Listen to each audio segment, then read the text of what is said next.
Mars पर अब तक किए गए शोध से इस प्लेनेट के बारे में हमारा ज्ञान पहले से कहीं अधिक है, लेकिन इसका मतलब ये बिल्कुल नहीं है कि हम इस प्लेनेट के बारे में सब कुछ जान चुके हैं। अभी भी ऐसे अनगिनत रहस्य हैं जिन्हें जानना बेहद जरूरी है, जिन्हें हमें भविष्य में सुलझाना होगा।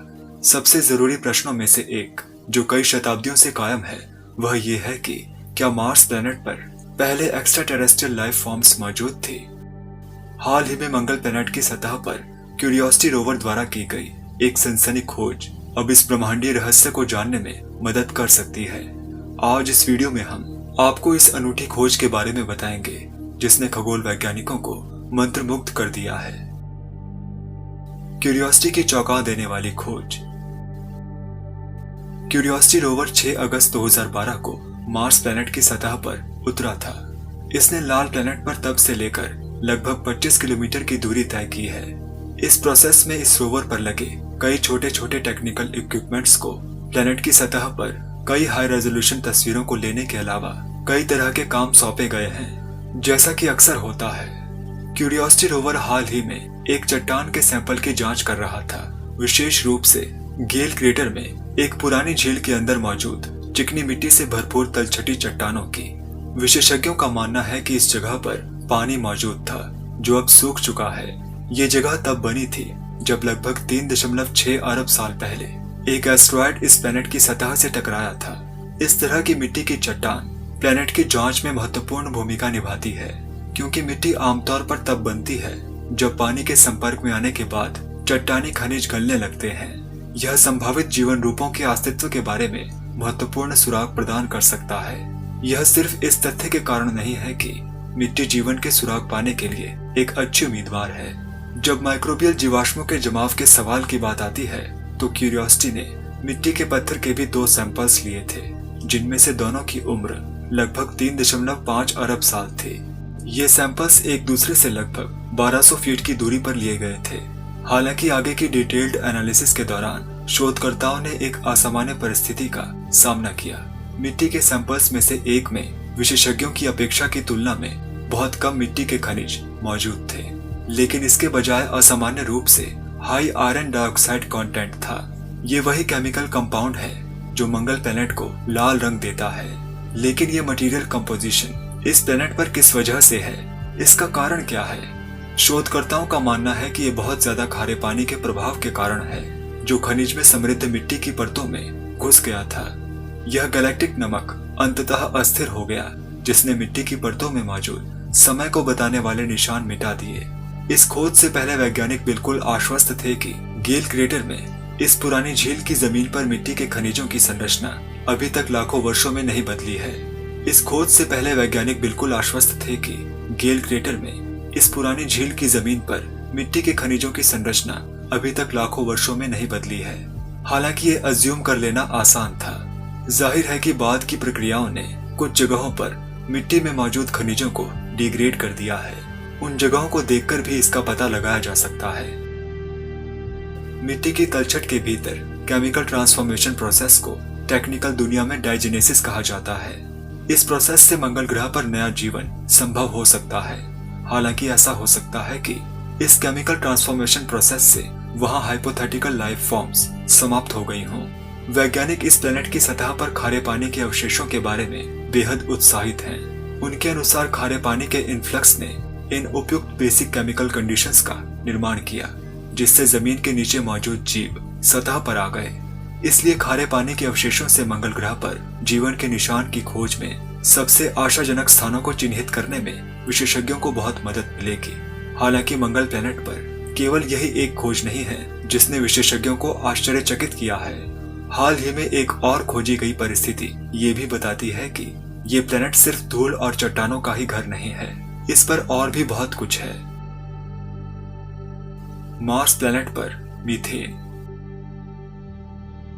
अपने मिशन के दौरान अब तक क्यूरियोसिटी रोवर मंगल ग्रह पर कई आश्चर्यजनक मीथेन विस्फोटों का पता लगाने में सफल रहा है। मार्स प्लेनेट पर हाइड्रोकार्बन का अस्तित्व बदले में सबसे रोमांचक थ्योरीज को जन्म देता है। आखिरकार ये ऑर्गेनिक कंपाउंड पृथ्वी पर जीवन की उत्पत्ति का मूल है। लगभग 2 साल पहले क्यूरियोसिटी ने मंगल प्लेनेट पर एक बहुत बड़ा मीथेन विस्फोट दर्ज किया था, जो उस तारीख तक अपनी तरह के विस्फोट से लगभग 3 गुना बड़ा था। यूरोपियन स्पेस एजेंसी के स्पेस प्रोब पर लगा स्पेक्ट्रोमीटर 15 साल से भी ज्यादा समय पहले से मार्स प्लैनेट के पतले वातावरण में मीथेन के निशान का पता लगाने में सक्षम था। इस मेजरमेंट ने पहली बार टेरेस्ट्रियल टेलीस्कोप्स के पिछले मेजरमेंट डेटा की पुष्टि की। हालांकि यह खोज एक वैज्ञानिक ड्रम बीट के समान थी, क्योंकि पृथ्वी पर इसका पहले से ही उल्लेख किया गया है कि मीथेन बड़े पैमाने पर बायोलॉजिकल प्रक्रियाओं के परिणाम स्वरूप पैदा होती है।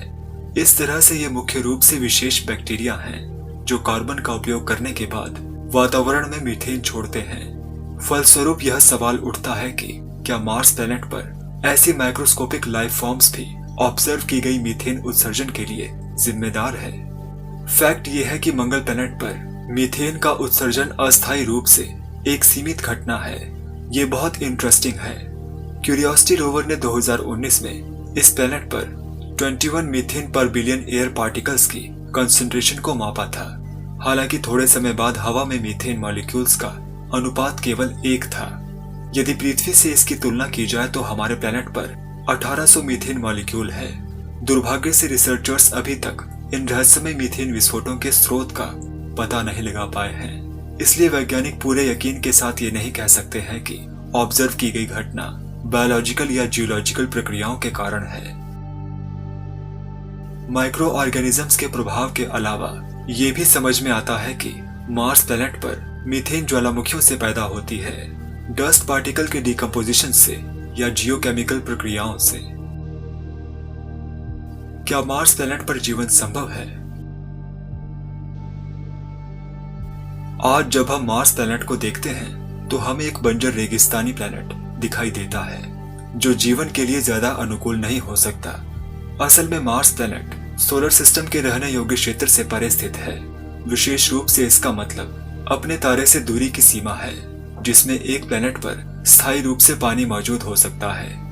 इन सभी प्राकृतिक परिस्थितियों के बावजूद इस बात के संकेत बढ़ रहे हैं कि अतीत में मार्स का पूरी तरह से अलग चेहरा था। अब तक रिकॉर्ड किए गए मेजरमेंट रिजल्ट से पता चलता है कि वर्तमान में मार्स प्लैनेट का बेहद पतला वातावरण अरबों सालों पहले काफी डेंस था। इसके अलावा अधिकांश विशेषज्ञ इस बात से सहमत हैं कि प्लैनेट की सतह कभी स्थायी रूप से तरल पानी से भरी हुई थी। इसलिए कई वैज्ञानिकों का मानना है कि ये रेड प्लैनेट अभी भी एक्स्ट्रा टेरेस्ट्रियल लाइफ फॉर्म्स का घर हो सकता है।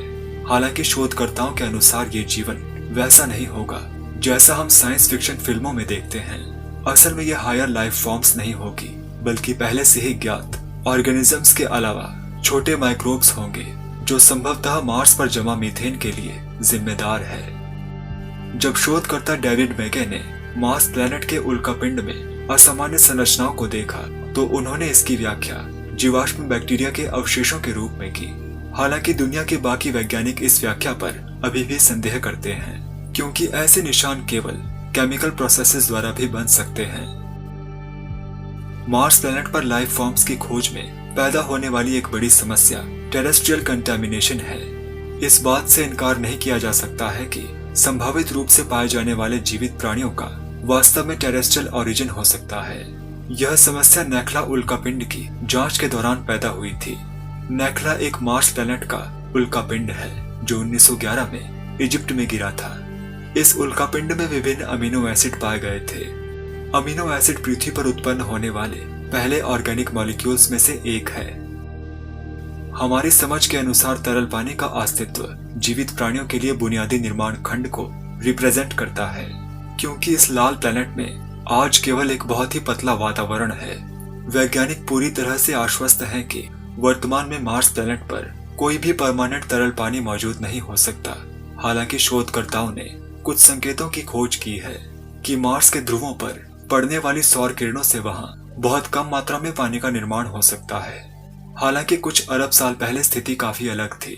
उस समय वातावरण काफी डेंस था और तापमान भी ज्यादा था। एक विशाल महासागर की पूरी संभावना थी। मार्स पर पानी उस समय लगभग 75% हिस्से को कवर करता था। हालांकि मार्स के महासागरों का बहुत ज्यादा खारा होना इस बात पर संदेह पैदा करता है कि पानी में जीवन मौजूद था। हालांकि हमारे प्लेनेट पर भी कुछ माइक्रो ऑर्गेनिजम्स हैं, जैसे हेलोबैक्टीरियम जिसके लिए इतना ज्यादा नमक वास्तव में जीवित रहने के लिए जरूरी है। कुछ साल पहले विशेषज्ञों को एक तस्वीर ने अचरज में डाल दिया था जब मार्स रिकॉन्नेसेंस ऑर्बिटर ने पृथ्वी पर ये तस्वीरें भेजी, जिसमें रिसर्चर्स ने चट्टानों के कटाव की खोज की जो पिछले 3 वर्षों से बढ़ते जा रहे हैं। असल में ये निशान रिसने वाले पानी के प्रभाव के कारण हो सकते हैं। वर्तमान में लाल प्लैनेट के दक्षिणी ध्रुव पर बर्फ की चादरों के नीचे नमक की झीलों के संभावित अस्तित्व की भी जांच की जा रही है। इन झीलों में पानी की उपस्थिति का पता यूरोपियन स्पेस एजेंसी के मार्स एक्सप्रेस ऑर्बिटर द्वारा इकट्ठा किए गए डेटा से चलता है। भविष्य के मार्स एक्सप्लोरेशन मिशन में इस क्षेत्र की विस्तार से जांच की जानी है। अब आपकी बारी है। आपका मार्स प्लैनेट पर रोमांचक खोजों के बारे में क्या सोचना है?